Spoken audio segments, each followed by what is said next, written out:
राहत पैकेज पर सीएलएसए क्या मानता है, इससे कर लेते हैं। इनका कहना है कि कल जो राहत पैकेज का ऐलान हुआ है उसमें FY21 वित्तीय घाटे का केवल 2% हिस्सा है।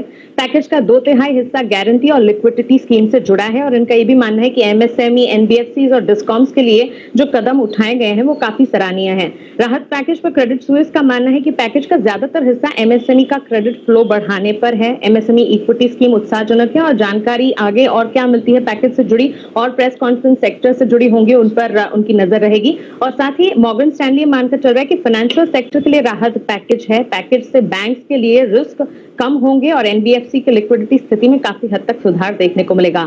जेपी मॉर्गन का मानना है कल हुए ऐलान में 3 लाख करोड़ की क्रेडिट गारंटी स्कीम सबसे ज्यादा अहम है। डायरेक्ट कैश आउटफ्लो की रकम जीडीपी का 0.1% हिस्सा है। और एचएसबीसी राहत पैकेज पर यह कह रहा है कि आरबीआई का रोल अब आगे क्या होगा और मार्केट को सपोर्ट करने के लिए क्या कुछ रिफॉर्म्स निकल कर आते हैं, इस पर वो नजर रखेंगे।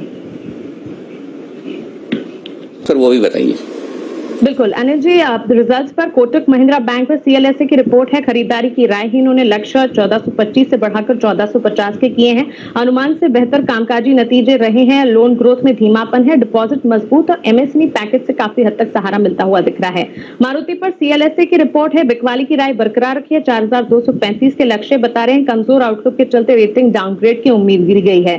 साथ ही यूबीएस की रिपोर्ट भी मारुति पर है। खरीदारी की राय ये दे रहे हैं। 5700 के लक्ष्य है। स्लो डाउन के चलते असर पहले से अब ज्यादा देखने को मिलेगा और यहाँ पर दाम में भी इसका इंपैक्ट देखने को मिलेगा। भारतीय एयरटेल पर सीएलएसए की राय है। खरीदारी की राय बरकरार रख रहे हैं। 590 से बढ़ाकर इन्होंने टारगेट 670 के किए हैं। अफ्रीका कारोबार पर कोरोना वायरस का असर कम देखने को मिल रहा है और अफ्रीका कारोबार में डेटा आई की अगर बात करें 35% की सालाना ग्रोथ देखने को मिल रही है, जिसके चलते खरीदारी की राय बरकरार रख रहे हैं। भारतीय एयरटेल पर यूबीएस की रेटिंग है। खरीदारी की राय है। 615 के लक्ष्य इन्होंने दी है। हैवेल्स पर जेफरीज और एचएसबीसी दोनों की रिपोर्ट आई है। हैवेल्स पर एचएसबीसी का मानना है कि खरीदारी की जा सकती है। लक्ष्य 700 से घटाए इन्होंने, लेकिन 590 के अब कर दिए हैं, तो लक्ष्य जो है घटाए और साथ ही खरीदारी की राय जेफरीज दे रहे हैं। लक्ष्य 660 से घटाकर 560 कर दिए हैं।